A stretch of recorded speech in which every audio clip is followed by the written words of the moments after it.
भारत माता की जय श्री राम, जय श्री राम। ही मुंबई मोदीजींवर प्रेम करते, मोदीजींवर।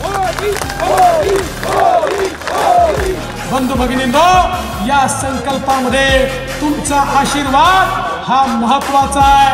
दिवसाची रात्र करा, जीवाचं रान करा आणि या ठिकाणी मोदीजींना पुन्हा एकदा मुंबईचे स्थायी खासदार भेट म्हणून द्या, एवढीच विनंती करतो।